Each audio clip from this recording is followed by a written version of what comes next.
Langit kelap-kelap katon lir kinin sang rori sang mawe kandrung saparang kadulu kir moyak mayek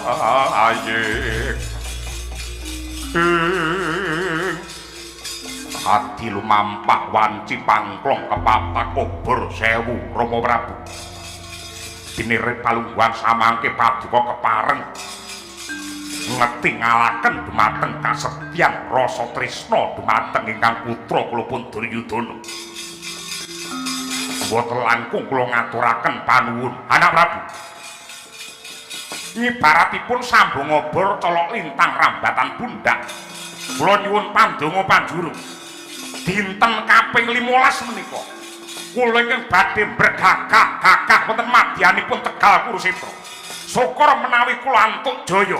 Menawi ngantos kula prapteng laris jengkelang kandha kula glundung sirah kula bosok koklok dibung-bung laler ampun kesupen bojo sampeyan Banowati mangkanthi ndongake dumateng kula mentuk katentreman wonten kasuwargan Mbah kula mbring jengkar paduka mugi jaya wonten ing ranang kono.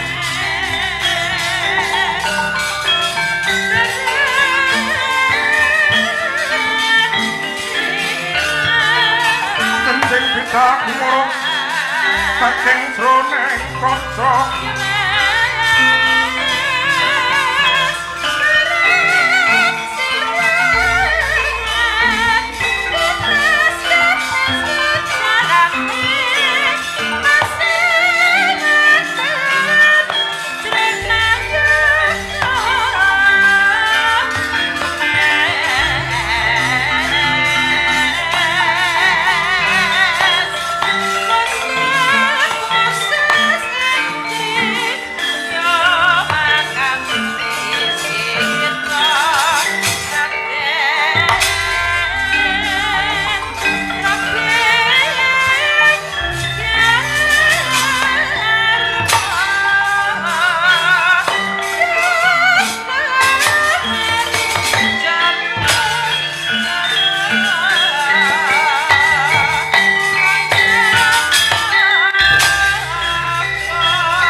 ngawut kang katrajang ing dahana wadya sangkep kaprabon prang kang Abramarkata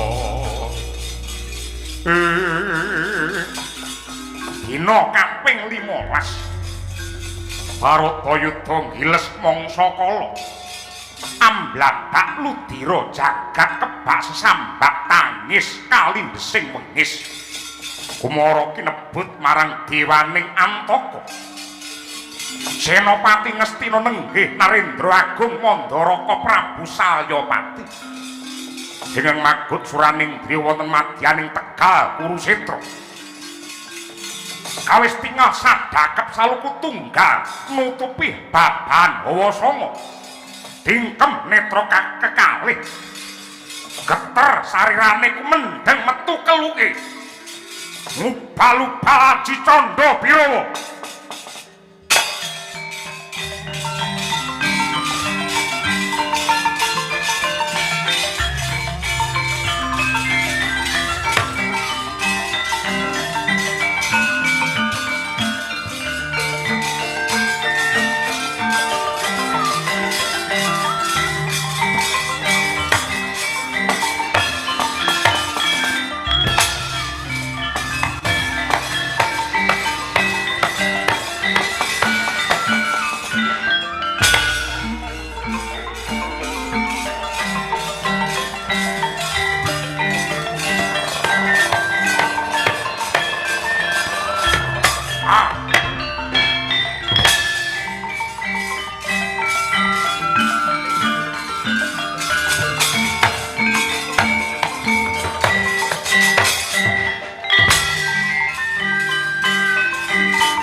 Ya.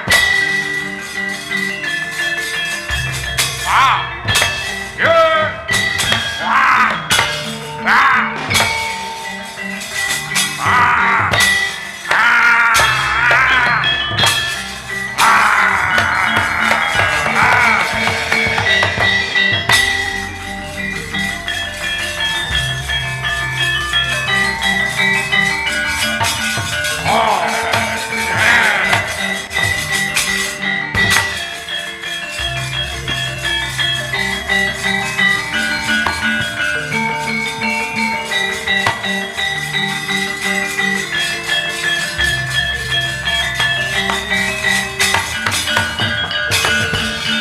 Takala narpa Kresna tantulus hanya praring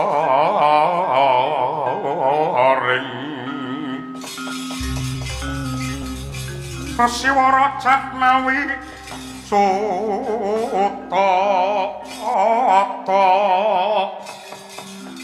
tetar tumyango kang saruta amma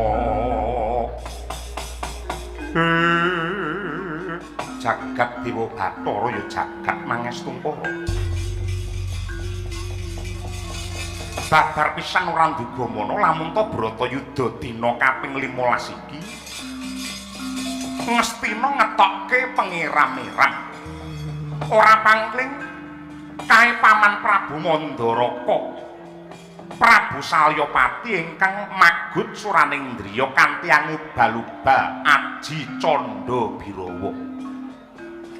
Buta siji yen dipateni dadi loro, loro dipateni dadi 10, 10 dipateni dadi 100, mengkono mati ketikel. Yen carane kaya mengkene mokal para Pandhawa entuk kamenangan. Nyuwun pangapunten. Rama Mandaraka kersa paduka menika kados pundi kula ingkang putra Ndarawati nyuwun katrangan.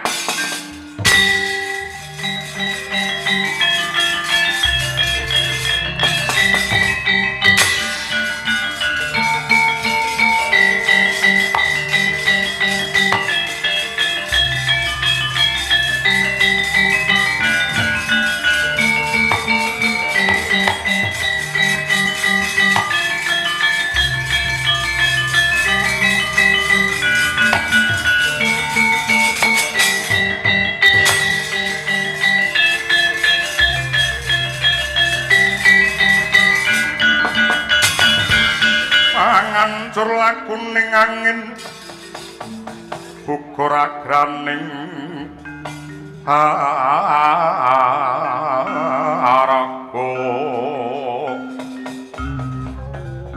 pura-purnita reh kagiri-giri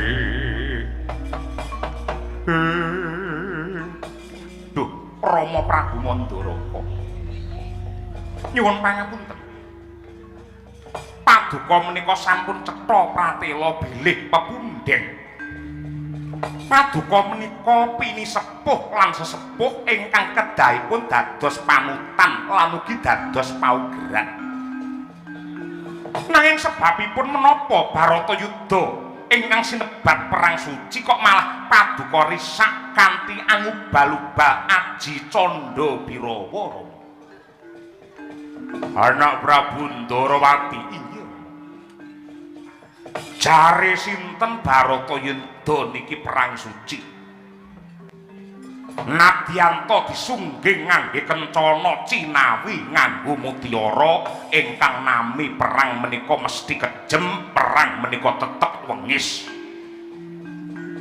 Wiwit Pandhawa Kurawa netepaken dumadosing Bharatayuda cetha lamun ta Pandhawa Kurawa mung arep golek menang, golek mulya, tega mentala ngurbanake wong akeh. Ing mriki sampun boten wonten kautaman, boten wonten kawicaksanan, boten wonten kasucen, nanging anane mung ngumbar nafsu nuruti karo mareme dewi-dewi.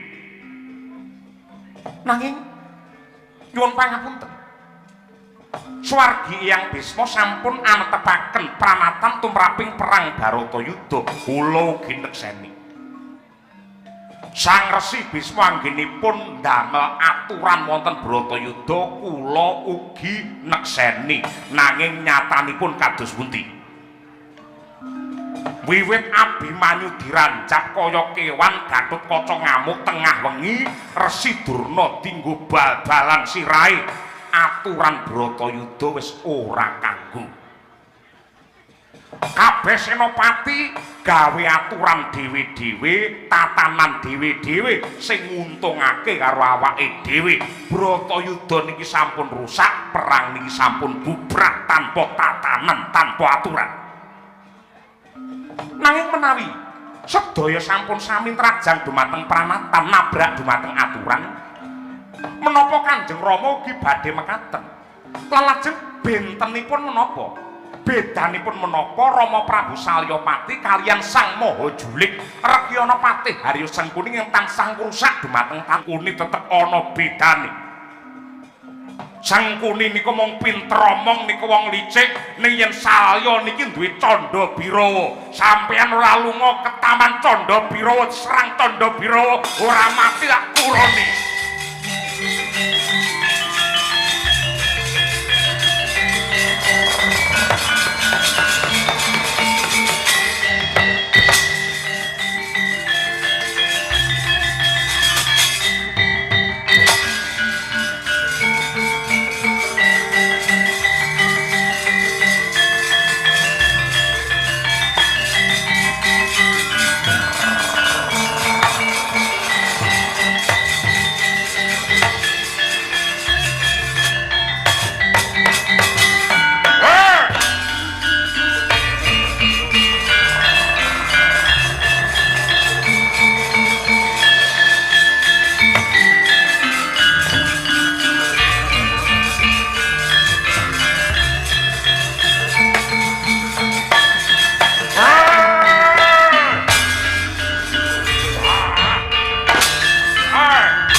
Koko Prabu Ndarawati jimat sesemban kula.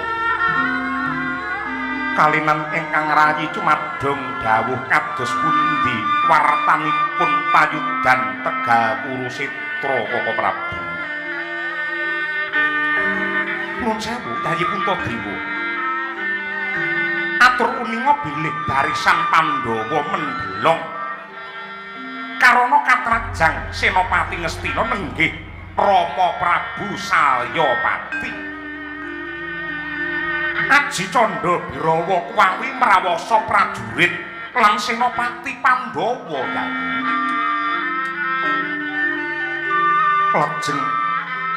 lajeng kados pundi lan menapa ingkang kedah dipun tindakaken kalilan kula cumadong dawuh Koko Prabu. Yayi Puntadewa, mestinipun paduka mboten kekilapan bilih Buta Candha Birawa ingkang cacahipun ewon menika namung sulapan. Menika namung buta sulapan tegesipun kadigdayan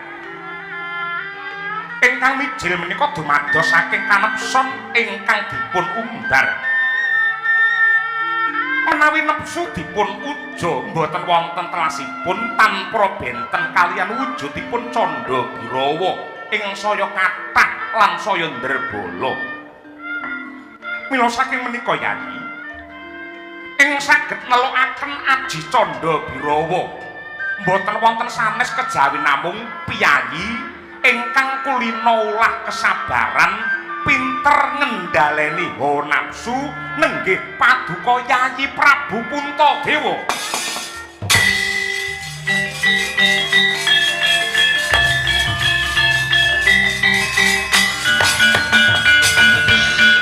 Koko Prabu paduka jimat kamulyan kula sampun keladu anggen paduka ngalembana dumateng ingkang rayi. Awit sejatosipun sedaya tiyang menika mesti pinter ngendhaleni kaliyan nafsu. Sedaya tiyang menika mesti pinter ngendhaleni kaliyan nafsu kantun tiyangipun menika purun menapa mboten. Koko Prabu, dinten samangke nadyan kados pundi kemawon kula mboten badhe mbadal dawuh, kula mboten badhe suwala.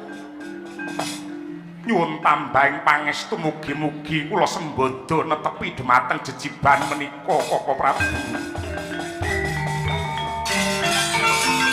Saranane wong yo lubung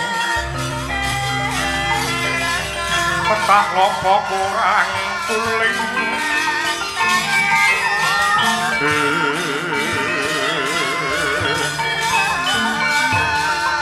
eling salat satmika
Pandhawa sasa kadewe saya Indriya sasara maruta Bawana bana marga ana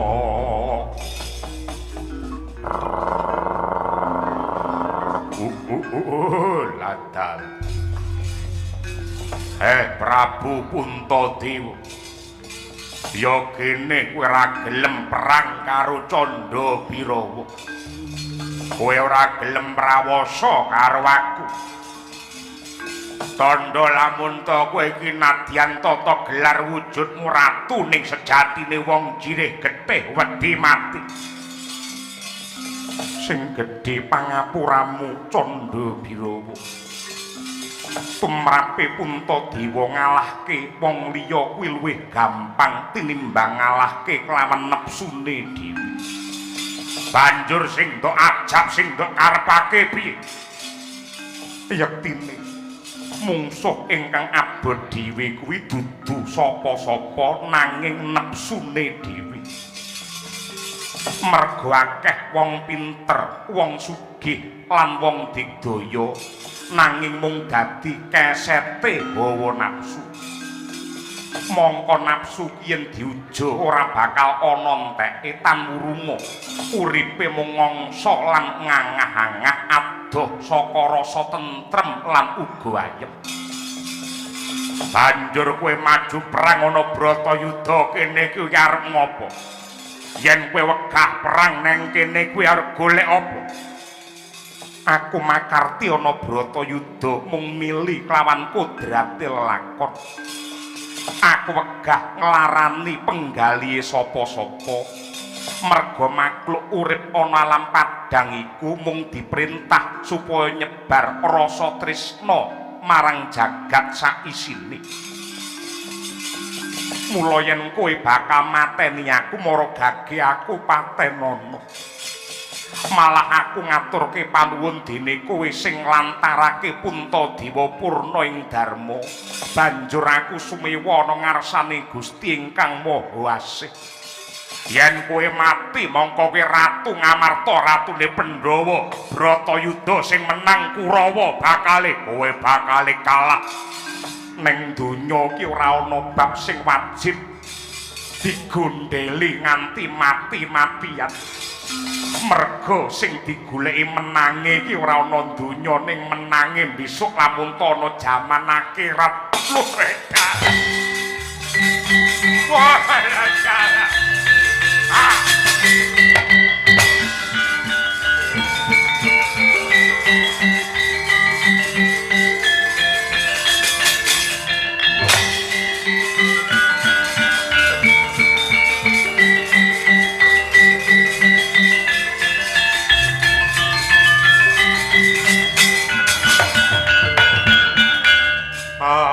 samar pamoring suksma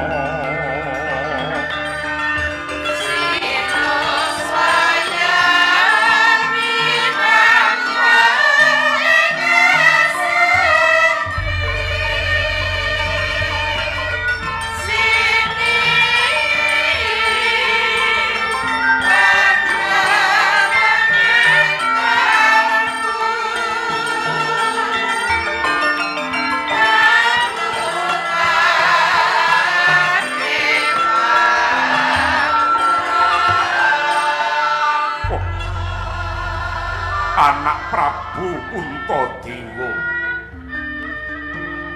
nyata paduka piyayi ingkang pinter ulah kebatosan sakmangke kula sampun seleh kula sampun kawon kula sampun kalah kula pasrah pejah dumateng paduka anak Prabu Yudhistira Kanjeng Rama Mandaraka dosa menapa ing badhe kula candhang menawi kula tega mentala kalian paduka menawi angger Puntadewa boten kersa mejahi kula tegesipun jengandika namung mirang-mirangaken dhateng kula.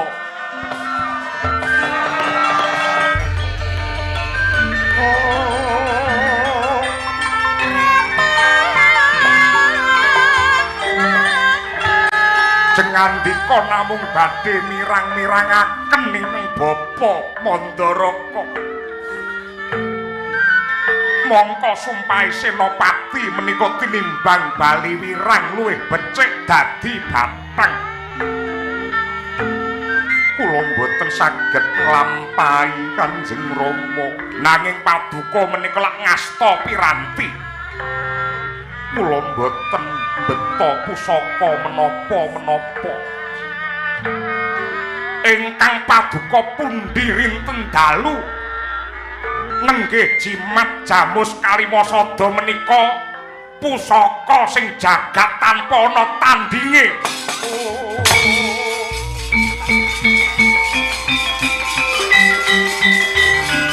Mangterke kula teng kasuwargan nggih.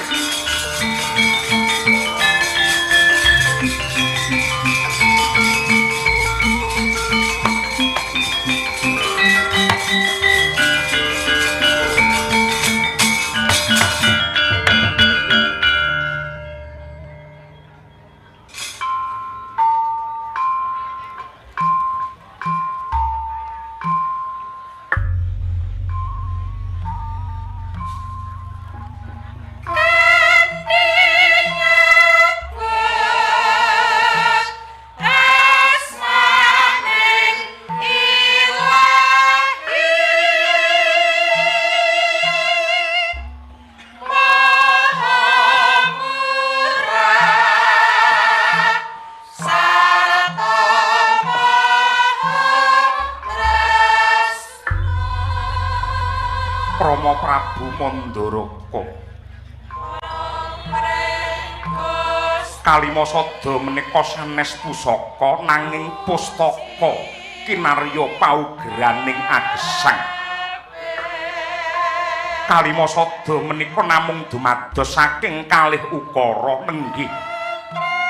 Ora ana kang sinembah kejaba Pangeran kang Maha Murah. Lan ingsun hanekseni lamun to Kanjeng Rasul pungkasan utusane Allah. Ora ana kang sinembah kejaba Pangeran kang Maha Murah.